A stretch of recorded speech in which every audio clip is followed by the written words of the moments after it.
Hi hello അസ്സാം വലൈക്കും. ഇത് ചുണ്ടക്കായ്. ഇത് വയനാട്ടിലെ ഒരു സ്പെഷ്യൽ സാധനമാണ്. ഇത് പുഴുങ്ങി ഇതുകൊണ്ട് കൊണ്ടാട്ടം ഉണ്ടാക്കും. വടുകാന്ന് പറയും. ഇതിൽ വെളുത്തുള്ളി ചേർക്കണം, കറിവേപ്പില, വെളുത്തുള്ളി, പച്ചമുളക്, പിന്നെ ചെറിയ ജീരകം, വലിയ ജീരകം ഇത്രയും ചേർത്തിട്ട് പാകത്തിന് ഉപ്പും ചേർത്ത്, പിന്നെ ഒരു സേറ് ചുണ്ടക്കായ്ക്ക് കാസേറ് അരി എന്നോണം വറുത്ത് പൊടിച്ചത് അതും ഇടണം. അങ്ങനെ അതിനെ ഉരുട്ടി വെയിലത്ത് വെച്ച് ഉണക്കിയിട്ട് അത് വറുത്ത് ചോറിന് കൂട്ടുമ്പോൾ നല്ലതാണ്. മീനൊന്നും ഇല്ലെങ്കിലും ചോറിനാണ് സൂപ്പറാവും. മീൻ തന്നെ വേണമെന്നൊന്നുമില്ല. ഇത് കാട്ടിൽ പോയി പറിച്ചുകൊണ്ട് നേരെ തോട്ടത്തിൽ പോയി കാടുകളിലുണ്ടാവും. ഇത് കാട്ടിൽ നിന്ന് പറിച്ച് കൊണ്ടുവരികയാണ്. മരത്തുമ്പോൾ ഇങ്ങനെ മുള്ളു കൈമ കൊള്ളാതെ പറിച്ചെടുക്കുക, എന്നിട്ടാണ് ഉണ്ടാക്കുക. അത് മഴ പെയ്താലാണ് ഉണ്ടാവും. ഇപ്പം ഇവിടെ വയനാട്ടിൽ 1-2 മഴയൊക്കെ കിട്ടിയല്ലോ. മഴ കിട്ടിയപ്പോഴാണ് ഇത് പൂത്തിട്ടുണ്ടാകുന്നത്. പിന്നെ രക്തക്കുറവുള്ളവർക്ക് പെട്ടെന്ന് രക്തം വെക്കാനൊക്കെ ഇത് ഈ ചുണ്ടക്കായ് തോരൻ വെച്ച് കഴിക്കും എന്നൊക്കെ പറയുന്ന കാരണക്കാർ പറഞ്ഞു കേട്ടിട്ടുണ്ട്. എന്തായാലും പ്രസവിച്ച പെണ്ണുങ്ങൾക്ക് കൊടുക്കുക. നല്ല സൂപ്പർ സാധനമാണ്. നല്ല രുചിയാട്ടോ. നല്ലോണം ഇതിൽ വെളുത്തുള്ളി ചേർക്കണം. പിന്നെ ഞാൻ നമ്മുടെ സ്വന്തം ആവശ്യത്തിനായതുകൊണ്ട് കുരുമുളക് വറുത്ത് പൊടിച്ചത് ചേർക്കും. അങ്ങനെ അതൊക്കെ ചേർക്കുമ്പോൾ നല്ല ടേസ്റ്റാണ്. എനിക്ക് ഭയങ്കര ഇഷ്ടം. എനിക്കൊരു കറിയും ഇത് രണ്ടെണ്ണം ഉണ്ടായാൽ അതിൽ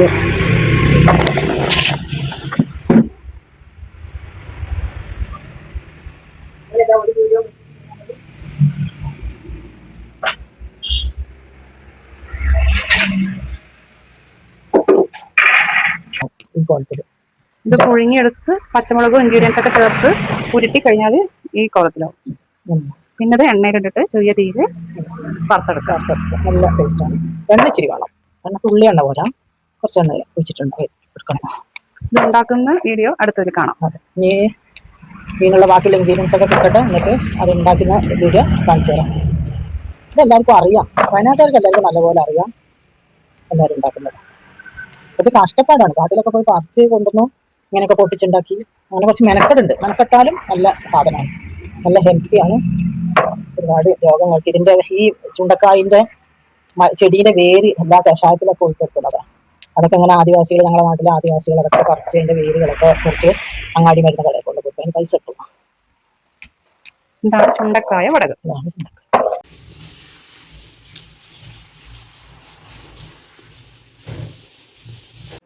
ഹായ് അസ്സലാമു അലൈക്കും. നമ്മളെ ചുണ്ടക്കായിനെ വേവിച്ചു. അതിൽ ചേർക്കേണ്ട സാധനങ്ങളെല്ലാം ചേർത്ത് കുരുമുളകും ചെറിയ ജീരകവും വലിയ ജീരകവും വറുത്ത് കരിഞ്ഞു പോകാതെ വറുത്ത് പൊടിച്ച പൊടി, പിന്നെ വെളുത്തുള്ളി ചതച്ചിട്ടത്, പിന്നെ കറിവേപ്പില ചതച്ചത്, അതെല്ലാം കൂടെ ഇട്ട് നല്ലപോലെ ഇളക്കി പാകത്തിന് ഉപ്പിട്ട് നന്നായിട്ട് ഇളക്കി ചേർത്ത് റെഡിയാക്കി എടുത്തതിന് ശേഷം പിന്നെ ഒരു കിലോ ചുണ്ടക്കായ്ക്ക് 1/4 കിലോ അരി എന്നോണം വറുത്ത് പൊടിച്ച്, അങ്ങനെ ഇത് 4 കിലോ ചുണ്ടക്കായ ഉണ്ട്. അതിന് 1 സേർ അരി വറുത്ത് പൊടിച്ചെടുത്ത് അതിട്ട് ടൈറ്റാക്കി നല്ലപോലെ അങ്ങനെ കൈ കൊണ്ട് കുഴച്ച് ചേർത്ത് നല്ലപോലെ കുഴച്ച് ചേർത്ത് ആദ്യം കയ്യിൽ കൊണ്ട് കുഴച്ച് ചൂടാറുന്നത് വരെ, ചൂടാറിയതിന് ശേഷം കൈ കൊണ്ട് കുഴച്ച് റെഡിയാക്കി ഇതൊക്കെ ഉരുട്ടി വെക്കുകയാണ്. രാത്രിയിൽ ഉരുട്ടി വെച്ചാൽ രാവിലെ വെയിലത്തേക്ക് വെക്കാലോ, നമുക്ക് പണി എളുപ്പമാകും. അല്ലെങ്കിൽ രാവിലെ ഇങ്ങനെ 2 മണിക്കൂർ ഇരിക്കുമ്പോൾ നമ്മൾ രാവിലത്തെ പ്രധാനപ്പെട്ട സമയം പോയി പോകൂലേ. അങ്ങനെ ചെയ്തുകൊണ്ടിരിക്കുന്നു. ഇങ്ങനെ ചുണ്ടക്കായ് കിട്ടിയാലും വടുക ഉണ്ടാക്കിയാലും ഉണ്ടെങ്കിൽ കമന്റ് ചെയ്യുക,